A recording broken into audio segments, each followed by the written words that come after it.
All right. Well, joining me from the future and from the exotic land of New Zealand is the very first Aussie author with us at Apologia. It's Stephen McAlpine.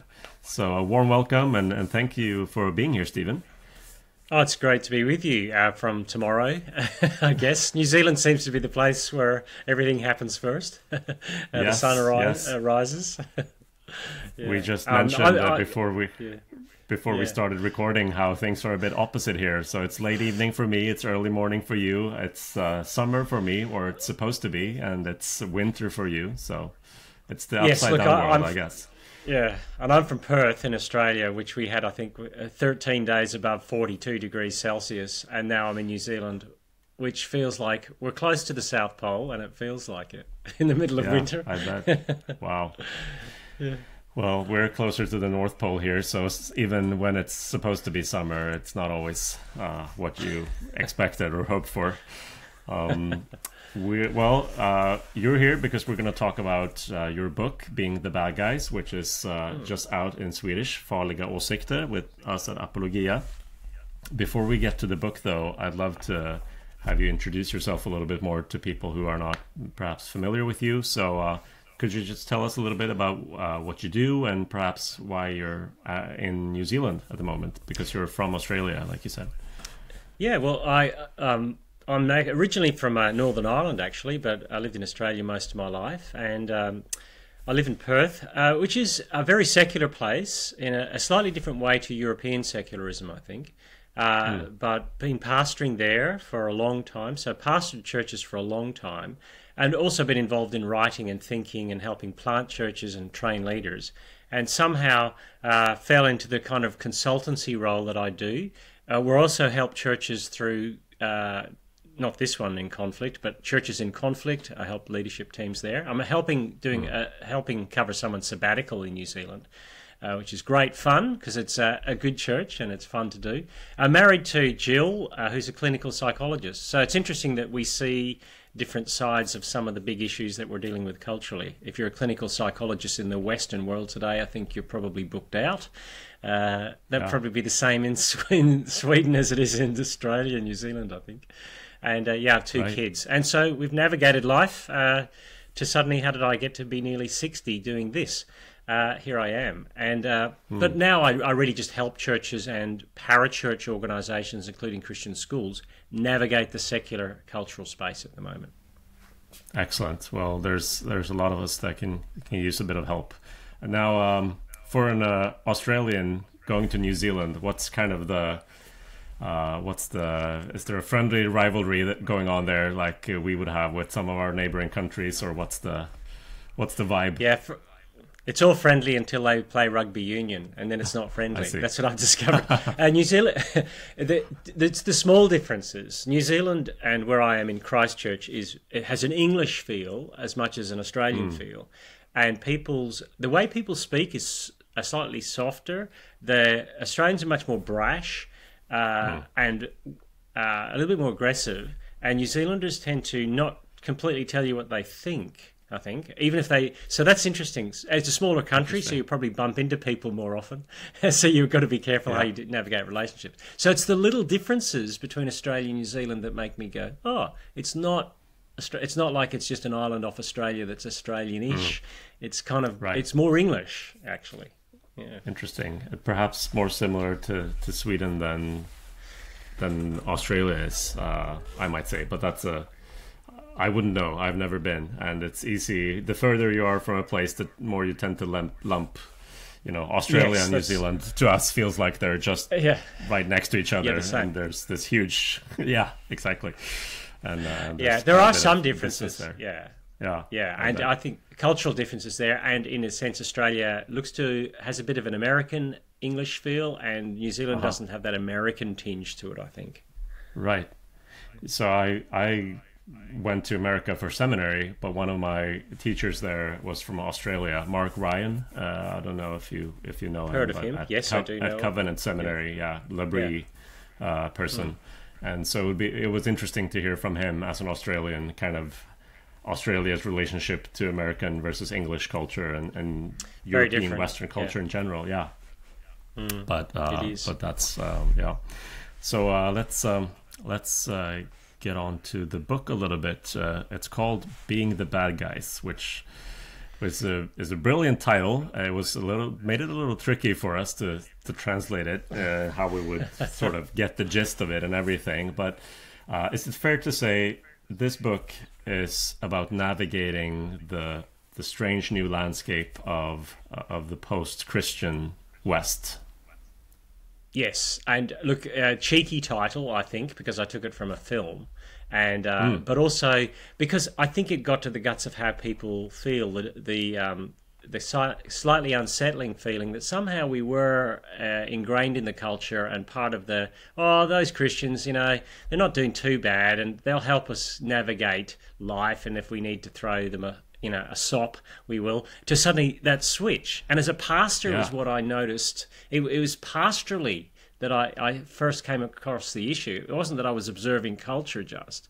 It was people in church coming up and saying, work is a lot harder than it used to be. You tell me to tell people about Jesus, but I could get into trouble from the HR department for that these days. I was like, whoa. That was a big issue. And I don't know if it's the same in Sweden, but it probably is. No, it's one of them for sure. And that's what I wanted to ask you. What made you want to write this book? So you started noticing with people at church that there was a change. And look, in the context of if you want to become a culture warrior on either the left or the right, you can go to YouTube and you can download a million pieces of information that when you rock up to church on Sunday, the pastor's going, aren't we supposed to be shaping each other as a Christian community, yet you're taking all your information from YouTube or whatever source. And so I started to see people either be angry or fearful about the direction that the West was going in a post-Christian frame. Now, post-Christian is interesting. You probably know of Tom Holland, the historian, who says we're kind of post-Christian in a Christian way, which has its own complications. But I think it was because of the pastoral issue of people at work, and suddenly me realizing that in ministry, we were still in a kind of sheltered workshop compared to other people in their workplaces. And I was trying to equip them for a week that they weren't necessarily going to have. And encouraging them to be gospel-focused in their workplace when that might actually make life a little bit more complex for them than it may have done 20 to 30 years ago. I think that was part of the issue. That's such a challenge, isn't it, when you are in full-time ministry, which really has a lot of strengths and opportunities with it. But if you're not careful, you might, like you said, there might be this growing disconnect between, obviously, the church office and any other office in the city. Yeah. Look, I think one thing too is we're not America in Australia, and my impression of European evangelicals is that we're minority groups. We haven't come off a high base of we're in charge of the culture. So I wanted to be able to say to people, if you're going to watch YouTube about America, we're not America. This is a different experience. And I think even though I wrote it with a UK, US, Australian audience in mind, I'm saying to Americans, we're probably the future. US, UK, Australia, Europe. That's probably what the US church will end up like if it goes into a much more minority role. True. Yeah, I think there's overlap in the experiences, but there's not this assumption in Europe where we ought to be the ones in power, or we ought to have this kind of influence that I guess a lot of American evangelicals are kind of used to. And I have French evangelical friends in the north of France, and they're just like, that's, we're a small church in a town and no one cares about us and we don't hold power. That's just the way it is. Yeah. I can relate to that much more. So could you go into more detail about these kinds of scenarios that people would tell you about, or that you would I guess learn about? That what kind of situations are we talking about in schools I think or the workplaces? First thing, in schools and workplaces, you saw things. I think first of all, the push for diversity said that Christianity was actually hostile in its way of operating in a setting which there was religious diversity. So the first question was the exclusivity of Jesus and what that was doing. That Christians holding that view were somehow seen as being sort of bigoted towards other faiths, and that Christianity was given less of a hall pass, so to speak, than other religious frameworks in the West. And that got people a bit angry. But the big issue really was around the sexuality and gender push. And what I was trying to say in the book was that's actually an alternate gospel. It's not just a view of humans that sort of sits to the side of what people think. Underneath that whole sexuality gender push, there's an issue about identity that is post-Christian, and that it comes into hostile, sort of face-to-face hostile expression with Christianity. And Rhys Lafferty has written an article that's widely read, and it's worth checking it out. What do you think you'll be hated for? And he said the post-Christian framework has a big problem with nature as much as it has with grace, and I think that's something that I think is worth thinking about. We don't want to say everything's about what it means to be a man or a woman, but Genesis does start there. And I wanted to unpack how the foundational narrative of Christianity is flowing in a very different direction, and deliberately so, that the culture is pushing against the Christian framework at an elite cultural, political, legislative level. And I think that's true. But that doesn't mean to say you have to get angry about it all the time, and that's what I was trying to focus on. Right. So, I like that you call it a different gospel. Could you develop that a little bit more? What kind of comes with the fact that it's not just an opinion or a, ideology, but it's a gospel? What do you mean by that? Yeah, I think Dale Kuhn, in a book called Sex in the I World, written about 12, 13 years ago, it's still a prescient book, said there are two, the vision of human flourishing today is at odds with the vision of human flourishing that may have come through Christianity. And both are pitching a vision for the future that is good and true and right. And the secular gospel around, especially around you do you, or what it means to be a human, has sort of piggybacked off the Christian framework and narrative, that Christianity gave the world a vision of human rights and a future that's coming that no other framework in the world had. But when you take the Jesus bit out of it, and you still got the values and the framework and the hopes of a better future, it's sort of the current secular frame sort of piggybacked onto that in order to have meaning and purpose. So we're not Christian in a kind of Christian way, because the framework of how this argument is being played out is there's saints and there's sinners and there's priests and there's learning, and it's got a very gospel feel, and there's good news. Once I was blind, I believed all this crazy religious stuff, but now I can see. Once I was lost in this binary way of looking at what it means to be a human, but now I'm found. I can see how everything's fluid. And that kind of language has made it very much a gospel issue, I think. So it's really one of those elements there is so it's very narrative, right? Both individually. It's very... Yeah, individually and collectively as well. Like, these are the people we used to be. That's we as a culture we used to be. Even, I mean, going back as far as Immanuel Kant, when he talked about enlightenment being throwing off sort of this childlike position and becoming adults and thinking for ourselves. It's kind of similar in how it's just like stage upon stage of liberation, individual and collective. Yes, and Charles Taylor, who wrote A Secular Age, calls it a subtraction story. The secular frame is a subtraction story. If you can get rid of all the myths and legends, you get down to bedrock reality, and then you build from that. And that is narratival. It's not a list of ideas. It's a way and vision of how we go forward as human beings. And that's what makes it such... And to challenge it, therefore, is to challenge our hope and our future and our very sense of identity. So you can see why the gospel of Jesus Christ is coming into conflict with this gospel very strongly. Yeah.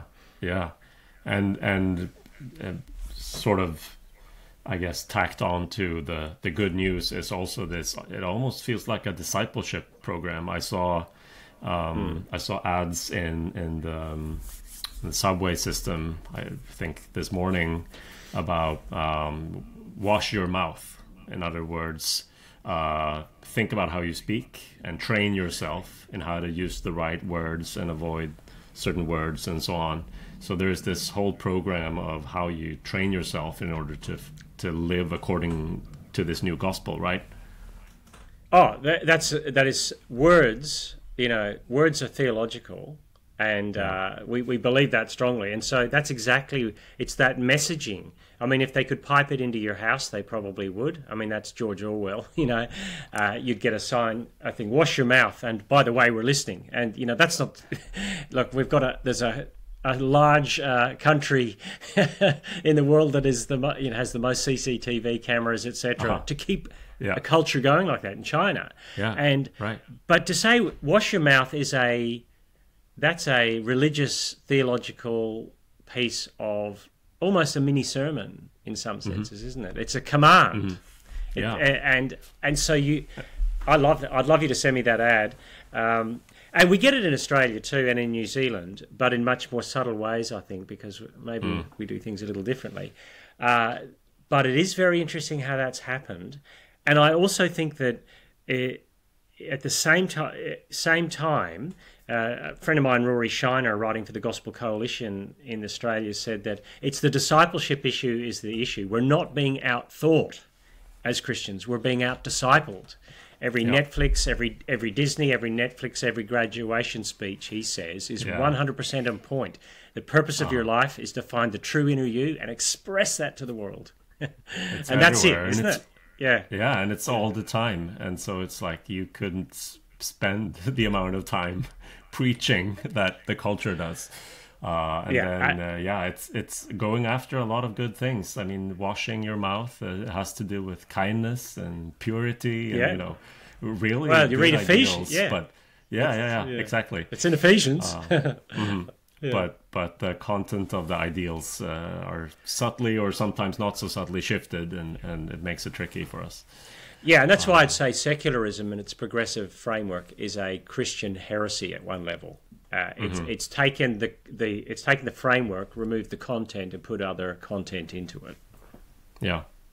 So I mean, we all, and I assume people listening to or watching this will have their own examples of situations where they've felt this kind of reality really strongly. So I thought I wanted to ask you, I've made my own little list, but just about the kind of knee-jerk or reflexive, instinctive responses that we are perhaps, you might say, tempted to, or they just kind of come out, but they may not necessarily be the best responses.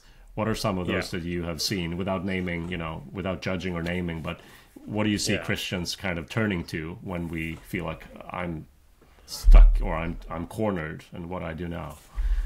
Yeah, I guess you get your two basic instincts of fight and flight, and so you get the fight response is obviously we're going to take the culture back.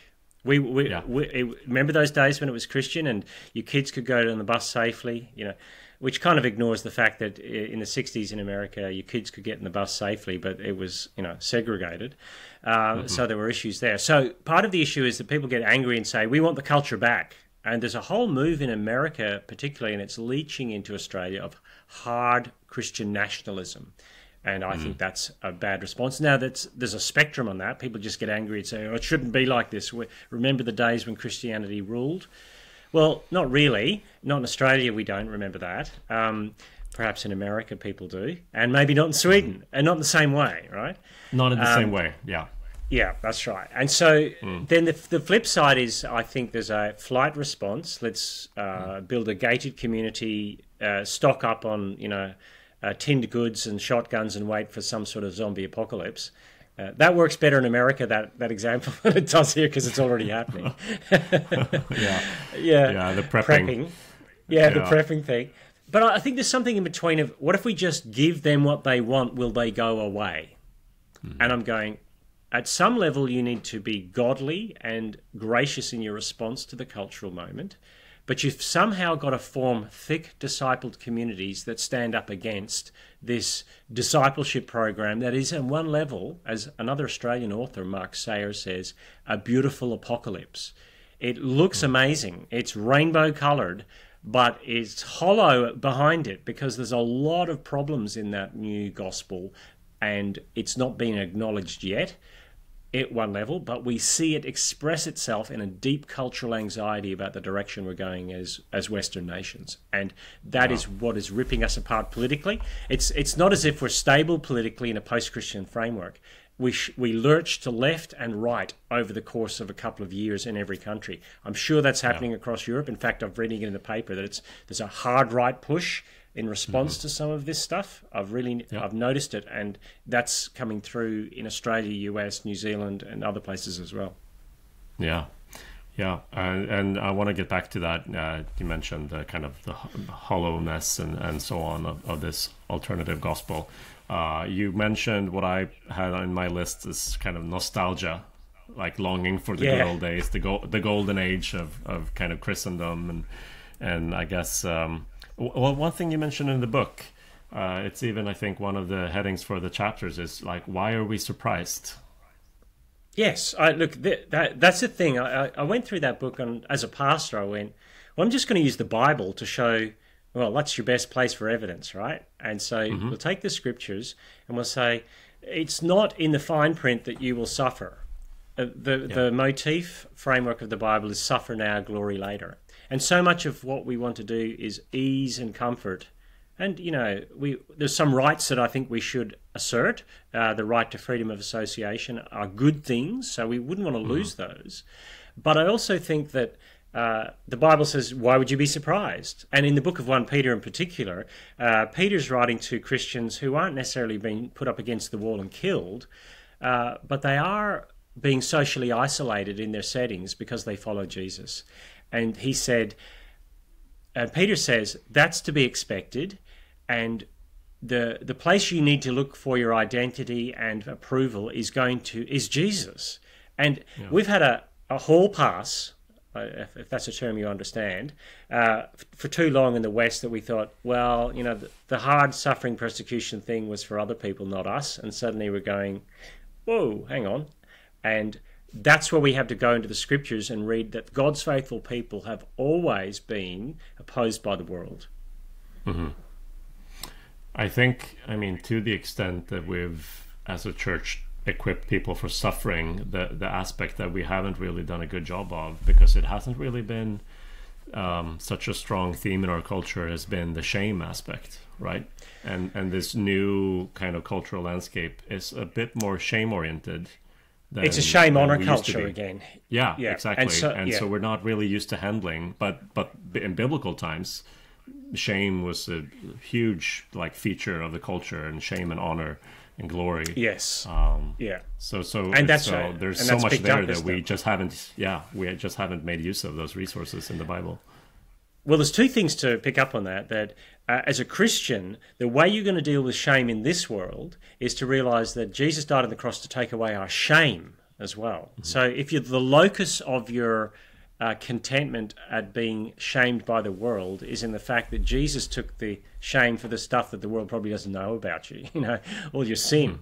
But the shame-honor thing has come back, in such a big way that you're more scared of being shamed and mocked than you are for being punched in the face for being a Christian, I think, today. Yeah. We don't mind getting an Acts 5 or Acts 4 beating for the gospel, but to be shunned by a cohort of people who we actually value, that's hard. And we have to train people for that. And a great quote in the Huffington Post by not someone who was a Christian said, when all things are considered, the Bible is a book written by losers for the benefit of other losers. That's not a value judgment. That's just an observation. And I laughed, and I thought, there's something true about that. Can we put the lenses back on reading the Bible that says we're the cultural minority losers at the moment, just like God's people have been through history? And can we deal with the shame of that when so much of us wants to be well-heeled, respectable, middle-class people? Because so many of us are, I suspect. Well, it makes me think of the most abused Bible verse in the New Testament. I can do all things through Christ, or through Him. Every sub-elite athlete has that on their wall, right? Exactly, yeah. And how it's this verse that we. I remember someone put it that we've made it a verse about winning when it's actually a verse about losing things. Yeah, that's so true. Yeah, it's just we don't really want to be there. It's not the comfortable place to be, and so it's unusual for us. But speaking of that, one thing that I thought was so refreshing about your book is how you, well, the book in itself lacks self-pity, but you like really also pushes against Christians wallowing in self-pity. Yeah. And you say, like, okay, so we could have reasons to feel sorry for ourselves. You acknowledge that. But then you say, we really shouldn't portray ourselves as victims. Like, our witness shouldn't feel sorry for us. So could you go into that? Because I thought that was so refreshing and I mean, not always easy to hear, but I think really we need to hear it, that we shouldn't wallow in self-pity. Yeah. Two reasons for that. I think theologically we don't want to pitch ourselves as that to the culture because it gets us angry or afraid or fearful. And there's a totem of intersectionality, as we'd call it. You know, that sounds a technical term, that if you can climb up the victimhood pole in our culture in the West at the moment, you get kudos for that. But and Christians are going, well, we're victims as well because we're a minority and you don't like us. And the world is saying actually competitive victimhood. Yeah. I don't think we should play that game because it looks silly, but also I don't think it's honouring to the gospel at any level. And so part of it too is the fact that if we are middle-class Christians, we've probably not come from really, really difficult backgrounds. And if you meet Christians who've come from really difficult backgrounds, who are probably further down the list of desirables anyway, when they become Christians and they don't tend to come to evangelical churches where everyone's middle class. They go to churches where they hear, wow, you were terrible and now Jesus has done amazing things for you, and look, and they don't wallow in victimhood. They revel in what God has done for them. And we're kind of like, yeah, I know God's done that for me, but I really do need that job. And I go, let's just take some perspective on that a little bit. Yeah, it says a little something about whose opinion we value, I guess, if it hurts us that much. There's and aspects of the gospel that we need to like take in at a deeper level. Everyone's seeking approval. It just where is the locus of that approval? And if you're waiting for well done, good and faithful servant on the last day, you can probably put up with, we don't like you Christians around here because you're unreconstructed homophobic bigots. You can probably cope with that and then not act like that in that sense. Yeah. You mentioned just now about sort of how this gospel, maybe there are there are scratches in the facade. It might not have the solution to everything, and you wrote in the book towards the end, you're talking about the church, how the church can prepare or what the church should do in this situation. And I thought it was so interesting. You mentioned, kind of hinted at, we need to be ready for people to show up at our doorstep who have been wounded by this vision, this progressive vision, and they will need something from us that's not just us trying to adapt to the agenda of the culture, but we need to like have stood firm and then be ready to welcome people who have been hurt and who are weary of what the culture has told them. Could you develop that a little bit? Yeah, look, I've written a second book called Future Proof, and I don't know how that translates into Swedish, but I wrote it because in the first book I'd hinted a lot of those things that I wanted to develop in the second book. And really, it's saying that the cracks are starting to show in our culture. You are seeing people reinterested in Christianity in a way that I didn't think I would have seen. When I started writing Future Proof, being the bad guys, I hadn't seen some of the things that I developed in Future Proof, which were, there are actually a bunch of people who've never had any experience of Christians who've come to churches and gone, I think I need this. And they meet Jesus and they get baptized. And they just assume that the world will be against them because they have no framework of the good old days of the past. And my wife is a clinical psychologist, and you cannot book in to see one in the Western world at the moment without a waiting list. And it's a license to print money. I say that facetiously. But there's a deep social, cultural anxiety about the direction we're heading in our society. If this is the, make hay while the individual sun shines period, it doesn't seem to be working out that well. So I think church communities that show loving concern, a different way of living, a different vision of what it means to be human, a level of forgiveness and love and acceptance, and also holiness and a direction and meaning to life that the world can't seem to grasp, are what I call repellently attractive. People go, that can't be true because I know that the culture has debunked Christianity, but at the same time, gee, they look like they're good people to be with. I feel good around them. There's something about them. And I think it's that tension that Christians have to walk. How do we be the people who are very clear about what we believe, that is opposed to the progressive narrative at some level, but at the same time are those for whom others are going, gee, there's something good about that.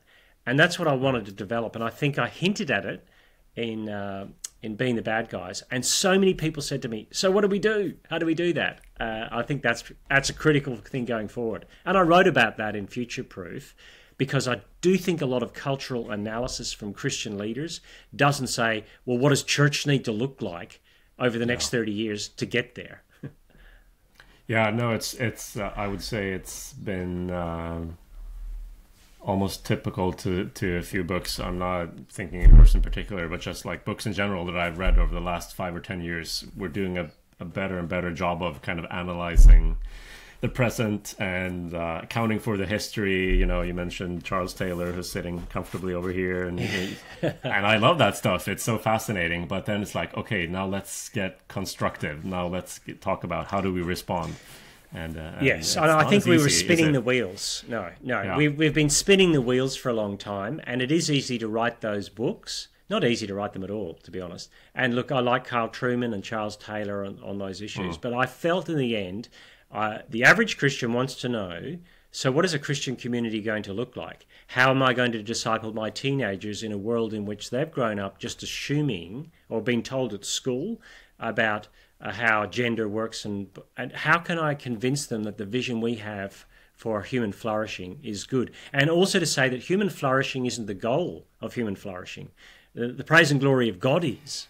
And and that's probably key, is that we have a level beyond human flourishing, the goal and purpose of it, and that it is God who will bring about our ultimate flourishing. And that sometimes will mean us letting go of things that we love but aren't good for us, I think. And at the moment, that's the power and position in the West, I think. Yeah. And I must say, the third part of Being the Bad Guys has the wonderful heading, how to be the best bad guy you can be, right? Yeah. Something like that in English, if I remember correctly. And you do really, reading that, I did really catch the glimpse of like, oh yeah, that sounds intriguing. That's what I want to be, right? I don't want to just jump on board the agenda, but I don't want to be, an angry culture warrior. I want to find a constructive position, and I think this is really what your book is so helpful with. Yeah, and I hope that, I look at European evangelicals and I feel that there's something to learn for those of us who either think we had the culture or we'd want it back. Oh, I just have to decline a call there. I just sorted out. Well, you can cut that bit out. It came through my speakers. Look, I think with European Christianity, evangelicalism, I think the Western world, in my side of it, the more English-speaking Western framework, could learn a few lessons, because it looks like it's a little bit more settled, and it says it's a little bit more realistic that we can be Christian in the public square, but we're not. This thing isn't for turning. You haven't got an experience of a golden age that somehow we want to return to. And I think that's probably something we could learn from European continental Christianity. Yeah. I'll have to think about that. What the kind maybe of I'm sort of age.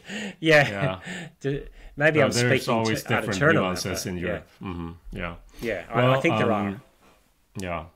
So looking a little bit to the future, I joked about how you are, from my perspective, you're in the future, but 10 hours is in the on the big scale. It's not too much, but I'd still want to hear kind of, what do you think will happen? What kind of landscape do you imagine 5 or 10 years from now? Because all of a sudden now, like you mentioned, we have people coming to churches that all of a sudden don't have the cultural baggage because they just haven't been exposed to Christianity at all. And we have other voices in our culture in the UK and in Sweden, kind of all over, about like we need to return to the Christian foundations of our culture. I mean, secular people saying that. So people are just kind of coming from all kinds of angles, including this kind of cultural Christian direction. Do you have any kind of pet theory of where this could be going in the next few years? Yeah, I do. I think we're going to be more tribal as a society, and that will affect some Christian frameworks. I think that the progressive Christianity will continue to die, and it's collapsed across Europe, the US, UK, and Australia. But it will become increasingly hostile to evangelical Christianity in the sense that progressive Christianity has won the politics and lost the church. So it feels like it's very aligned to the state's vision of human flourishing with a bit of a Christian pastiche. I think younger people coming through, younger leaders in the church who've had no experience of the good days, will be much more robust and will call for Christian communities to be more discipled and disciplined, at the same time more free to live in the world and not expect the world to show it any favours. So my experience here in New Zealand among the younger crew in the church that I'm working at is they're looking at a world in which housing prices have gone through the roof, where they're thinking, how can we live more communally? And how can we stay together longer in the same church so that we can start to disciple each other against these cold winds of post-Christian framework in a more meaningful way, and raise our kids together in a way that gives it plausibility.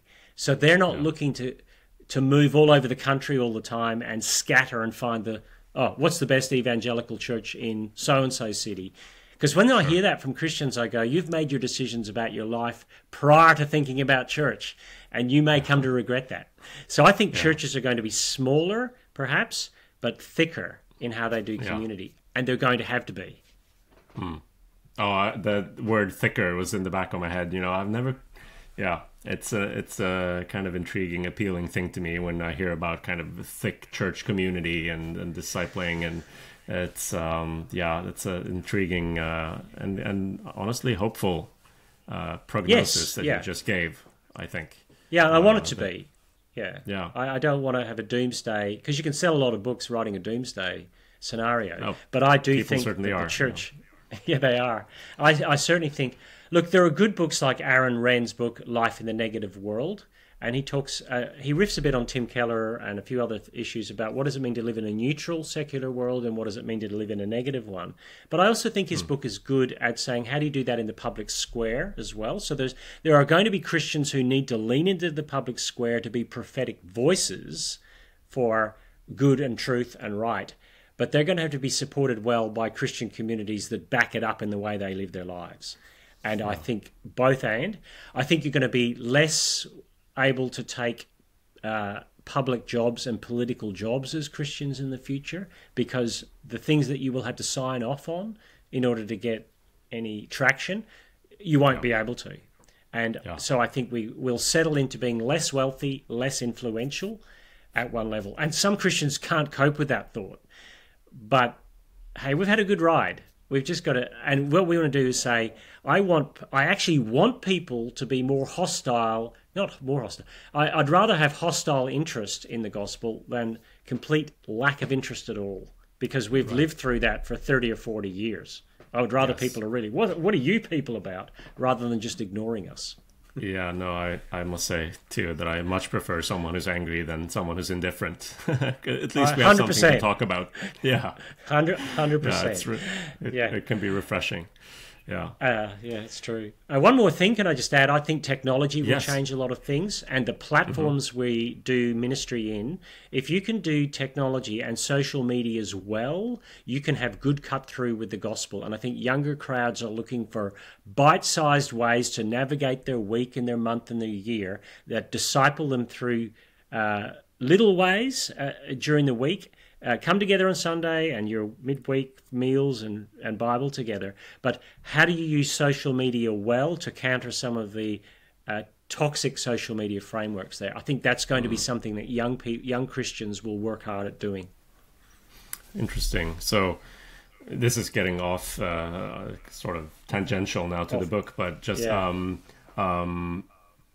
do you think technology, sort of ministering, pastoring to people through technology, can be part of the thicker kind of church? Because sometimes I feel like they're almost put, as opposites, where, we need to say, goodbye to technology and image and the flashy stuff to build community. Yeah. That's what, But do you think they can reinforce each other?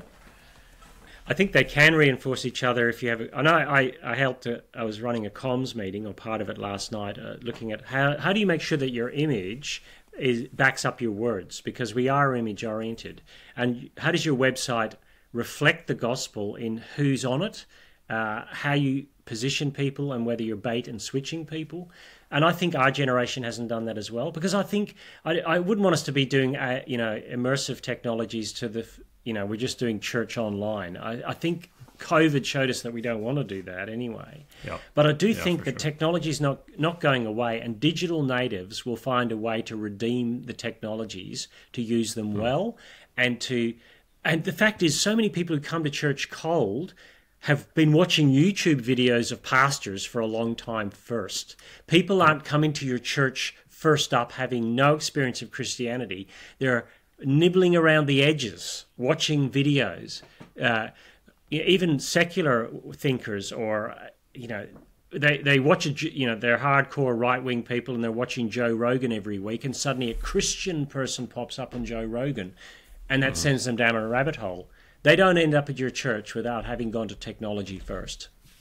No, you're spot on. That's certainly true in my experience, both in terms of people having used kind of YouTube broadcasts from our church as this storefront where they can kind of safely, anonymously watch before they go there, but also people coming to our church who've heard a Billy Graham sermon and now they want to join the church. So it's a fascinating part of it world is out there.